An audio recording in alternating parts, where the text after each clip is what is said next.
with me now, Harry, tin and cord and string. Can you hear me, Harry? I can hear you loud and clear, Eddie. Can you hear me? I can. Tell me where you started today, Harry. Hey! I started at Abbey Wood in the pouring rain, and I've reached Paddington in 28 minutes, and the sun's come out. How about that? There you go. You come into the smoke. You come into the nice part of town. I've got to say, you know, we had lots and lots of people at Paddington, and people had slept out there all night. And I was expecting a number of people, but when they opened the gates and everybody rushed towards it, I almost felt like I was living in a parallel universe, because I like my bed, and a train was not going to get me out of a bed to study. But having been there, having travelled on it, I've got to say, I was strangely moved. How did it feel when you got on?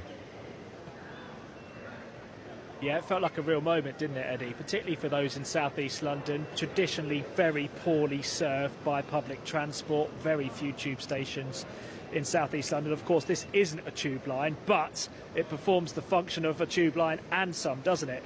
It was a very, very excitable bunch outside Abbey Wood station, lots dressed in purple, lots wearing badges and socks, and I saw purple fingers, big purple foam fingers. Purple train, purple train. Round the block.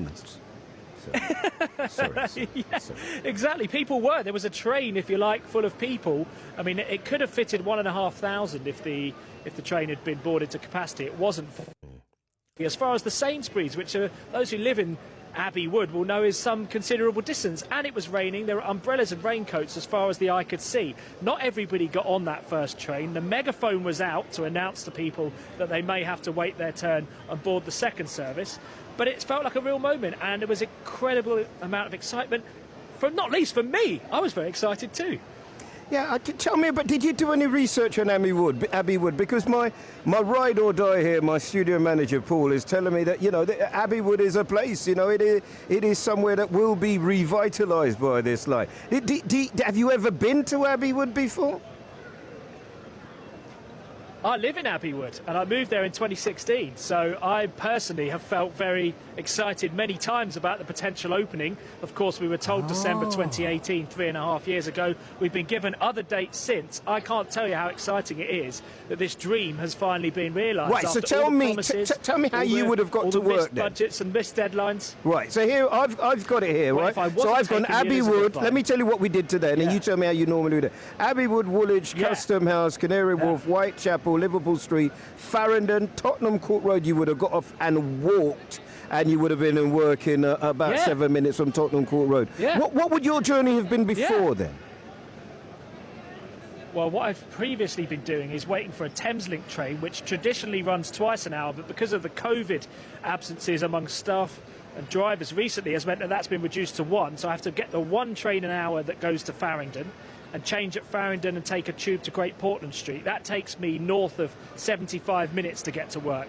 And as you say, at the moment, it will take me just about 35 minutes if I'm quick and I catch the train upon arrival at the station. So it's a game changer for somebody like me in South East London and thousands of others. And not just that, but people travelling on other lines might be thinking, oh, the Elizabeth line, what does that mean to me? Well, actually, it means there's less pressure on your tube line, because some of the passengers who were using the Centrals, the Piccadillys, the Bakerloos, they'll be going on to this new line.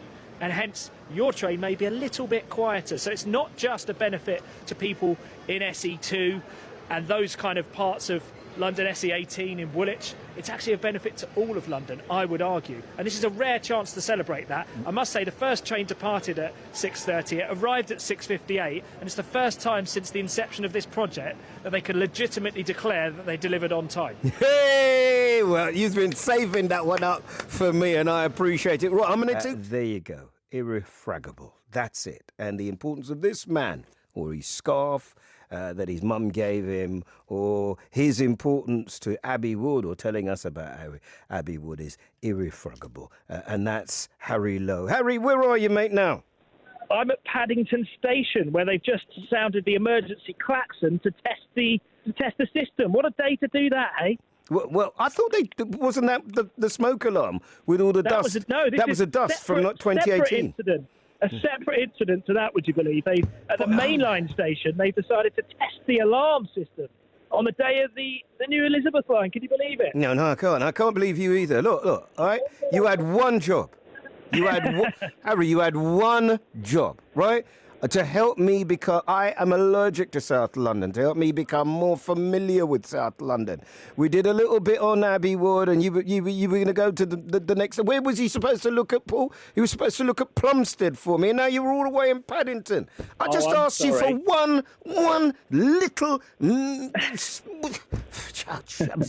All right, tell me, take me from Abbey Wood, which actually was really good in the first. Just please say it again, because you live in Abbey Wood, and I didn't know that, and I'd never heard of the place. I thought we were talking about Beatles or something like that until today. So I'm asking for listeners and people to tell me. I've got mates telling me they were born there, other people telling me about its lack of connectivity.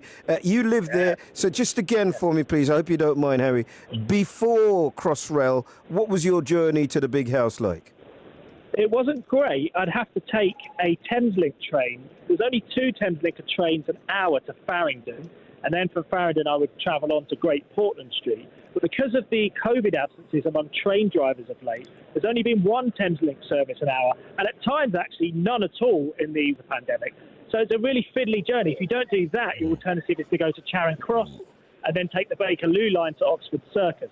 That takes a long time. That takes an hour and 15 minutes if you're lucky. And of course now I can get to Tottenham Court Road in under 25 minutes without changing trains. So it's a game changer for people in South East London, an area which historically has been poorly served by public transport. Because we've been trying to keep you guys out of the centre of town. We want you out in South. We don't want you in the centre of town.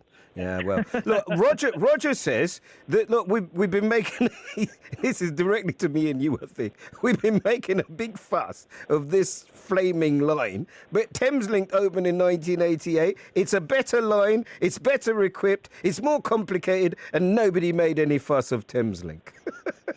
Well, that's a tricky one, isn't it? That's operated by a different company, and it's had its ups and downs. Thameslink, to be clear, is great, but Thameslink trains have not served Abbey Wood for all that long.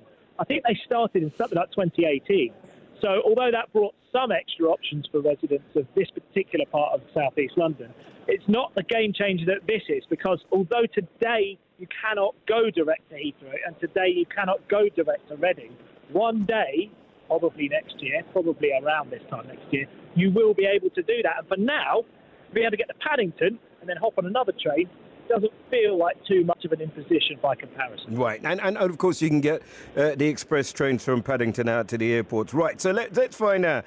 Populate. I've got some questions here for you. Are you ready? My Abbey Wood correspondent, are you ready? Let's have it. What's the population of Abbey Wood?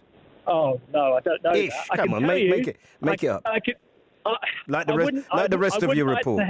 I wouldn't like to hazard a guess. It straddles the boroughs of Bexley and Greenwich, which makes it a little bit difficult to quantify. You're padding now. I know.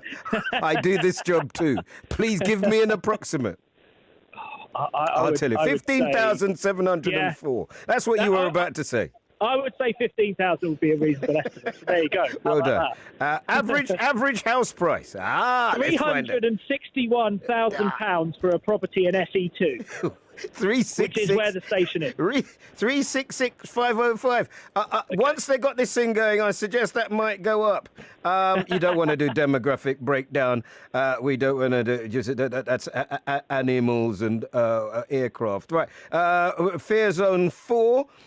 Crime rate in Abbey Wood was lower than the rate for London as a whole, but the violence against the person was slightly higher, which is interesting, isn't it? Part of the woods are designated as a site of special scientific interest called Abbey Wood, which is as important, I think that's Paleogene fossils, and the ancient Bostal Woods and Heath. This one is for you. Now, when you're chilling out, Harry Lowe, in Abbey Wood, where do you go?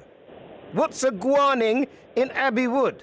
Well, I would probably go to Lesnes Abbey, which is beautiful 12th century ruin, which is about a 10-minute walk from the station. I actually went to go and see some theatre there. It was an open-air theatre show, which I have to admit, I didn't know this in advance, but was primarily targeted at children.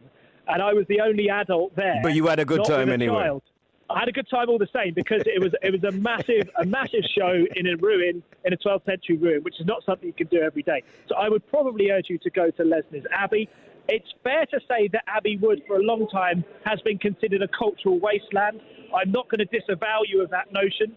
There is a pub next to the station called the Abbey Arms, which is under relatively new management and now does wood-fired pizzas and has a big beer garden and the like. There's a massive Sainsbury's, which is very, very close to the station. But I'm stretching when I'm telling you that there's a large supermarket near the station. You've done brilliantly. I could list some of the independent businesses I spoke to yesterday, very close to the station. Lola's Yummy Cupcakes, for example. There's a guy who fixes your laptops and telephones called Fix It Pal.